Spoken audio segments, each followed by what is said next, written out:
मैं चाहता हूं कि आप कल्पना करें कि मैं आपके पास आऊं और आपसे ऐसा कहूं कि आप करोड़पति बन गए हैं और मैं आपके चेहरों पे मुस्कुराहट देख पा रहा हूं, यदि यह बात सत्य हुई तो। और मुझे निश्चय है कि आप बहुत उत्साहित होंगे, क्योंकि पैसा एक ऐसी वस्तु है जिसे पूरा संसार बहुमूल्य जानता है। परंतु मैं आपसे कहना चाहता हूं कि कोई एक और ऐसी वस्तु है जो पैसे से बहुत बहुत बहुमूल्य है। यदि आप 1 करोड़ रुपए खो देते हैं तो शायद से आप उसे वापस प्राप्त कर सकते हैं या उसे कमा सकते हैं, परंतु एक बात इतनी महत्वपूर्ण है, बहुमूल्य है, कि यदि आप उसे खोएंगे तो उसे कभी नहीं पा पाएंगे, कभी नहीं। और हम 2020 के अंत में पहुंच चुके हैं और मैं नहीं जानता आपके दिमाग में आप इसे भला वर्ष सोच रहे हैं कि बुरा वर्ष सोच रहे होंगे, परंतु हम सब ने 2020 की शुरुआत एक 31 करोड़ रुपए के साथ हमने शुरुआत की।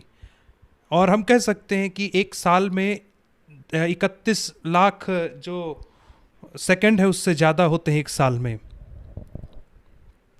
और दिसंबर के अंत में हम आ गए हैं और हम कहाँ पे हैं, और इतने सेकंड्स हमने गंवा दिए हैं 2020 के।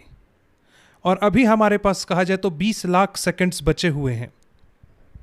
और आप सोच रहे होंगे कि क्यों एक सेकंड इतना महत्वपूर्ण है। इसका कारण यह है कि हर सेकंड हम कोई ना कोई निर्णय लेते हैं।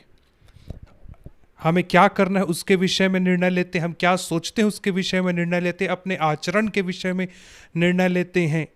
और हर छोटा जो निर्णय होता है, ध्यान से सुनिए इस बात को मेरे प्रिय मित्रों, हर एक छोटा निर्णय जिसे हम लेते हैं तो वो हमारे जीवन के परिणाम को निर्धारित करता है। हर एक छोटा कदम, हर एक छोटा चुनाव जो आप लेते हैं वो आपके जीवन के परिणाम को निर्धारित करता है।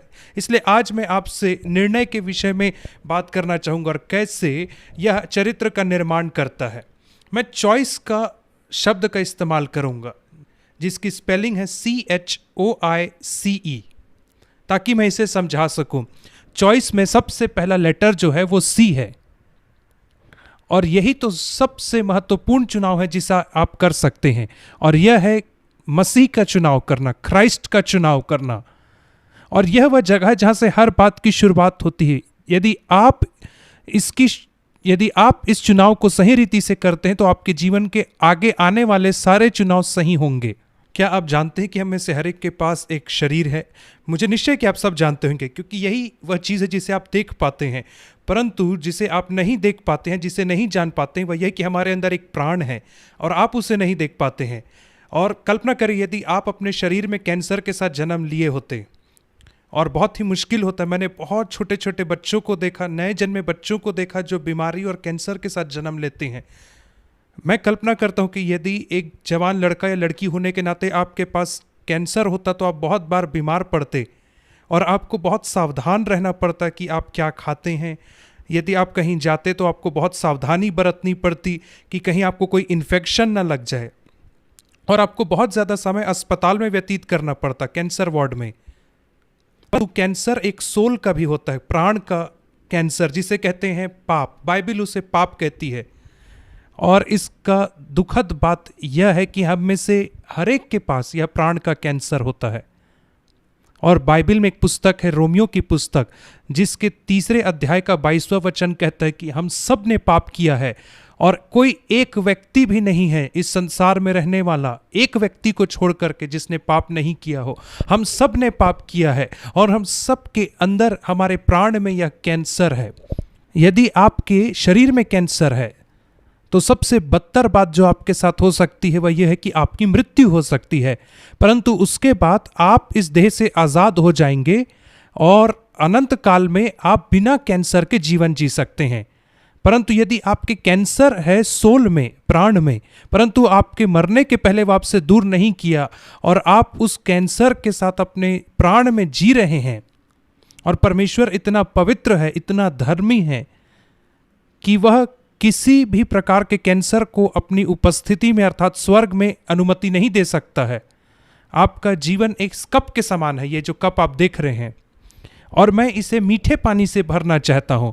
परंतु इस की समस्या यह है कि कप जो है वो गंदा है, जैसे आप इसमें अंदर देख पा रहे हैं, और इससे कोई परवाह नहीं कि आप नल से कितना मीठा पानी इसमें भर रहे हैं। जिस क्षण इसमें आप पानी भरोगे मीठा पानी, वह पानी गंदा हो जाएगा। इसलिए सबसे महत्वपूर्ण बात यह है कि हमें कप को साफ करना है।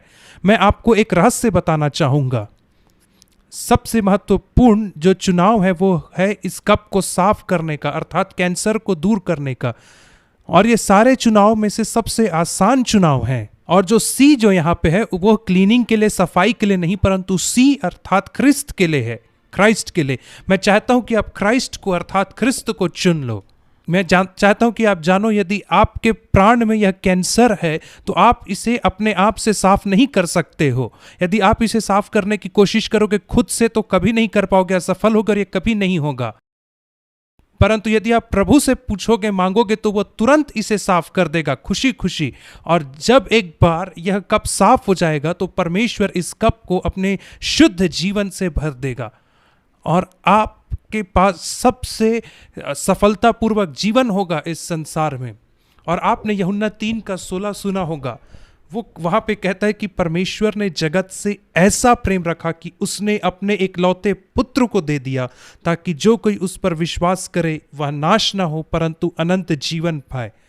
और यद्यपि यह बहुत ही साधारण सा वचन है, आपने उसे अपने जीवन में याद किया हो, पर आपने उसके विषय में सोचना कब प्रारंभ किया?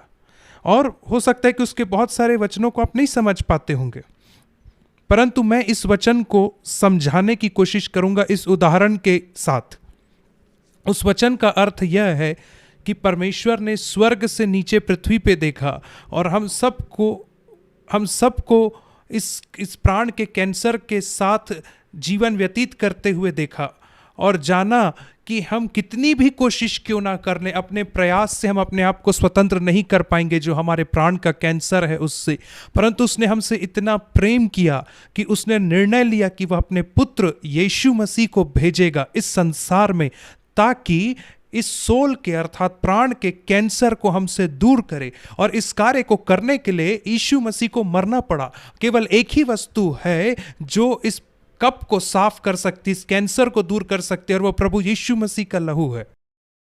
और इसलिए उसे आना पड़ा, अपना लहू बहाना पड़ा, ताकि अब उस खून के द्वारा किसी भी प्राण का कोई भी कैंसर दूर कर दिया जाए। और आप इसे अपने जीवन का सबसे महत्वपूर्ण चुनाव बना सकते हो।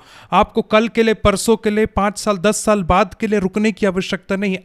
इस चुनाव को आप आज ही ले सकते हो। ये बहुत आसान है, इसे आप अभी बैठे बैठे भी कर सकते हो।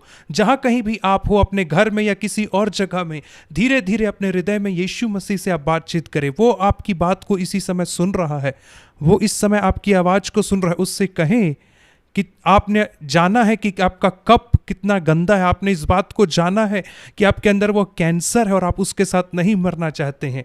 और उससे मांगिए कि वह आपके प्राण को अपने लहू से धो दे, और यदि आप विश्वास करेंगे तो वो कर देगा, और ऐसे ही वो कर देगा। और ये सबसे आसान चुनाव में से सबसे आसान चुनाव है। और जब आप ये चुनाव को ले लेते हैं तो आप प्रतिदिन यीशु मसीह का चुनाव करते जाएं। और अब मैं अभी 40 की आयु में हूं। जब मैं स्कूल में था तब मैंने इस बात को अपने माँ बाप से सीखा था, और प्रतिदिन मैं सुबह उठ करके ऐसा कहता हूँ। मैं आपके सामने मानना चाहूँगा कि प्रतिदिन तो मैंने इस बात को नहीं किया है, परंतु फिर भी मैं जब भी प्रतिदिन सुबह उठता हूँ तो मैं प्रभु से इस रीति से कहता हूँ, और मुझे तेरे अनुग्रह की आवश्यकता है ताकि मैं अपने कप को साफ रख सकूं, अपने प्राण के कैंसर को दूर कर सकूं। और प्रतिदिन आप यीशु मसीह का चुनाव करें और वो आपकी सहायता करेगा, वो आपकी सहायता करेगा। मैं आने वाले दिनों में इसके बारे में और आपसे चर्चा करूंगा। आइए प्रार्थना करें। पिता, मैं तेरा धन्यवाद करता हूं जिसके लिए तू है। हम कुछ भी नहीं है परंतु तू सब कुछ है। धन्यवाद प्रभु यीशु कि तूने उस बलिदान को दिया ताकि हम में से किसी को अपने जीवन के अंत तक इस कैंसर के साथ नहीं जाना पड़े, ताकि हमें यह गंदा कप अपने पास नहीं रखना पड़े। आइए प्रभु जी आज और हम में से हर एक की पुकार को सुनिए, यीशु के नाम में, आमीन।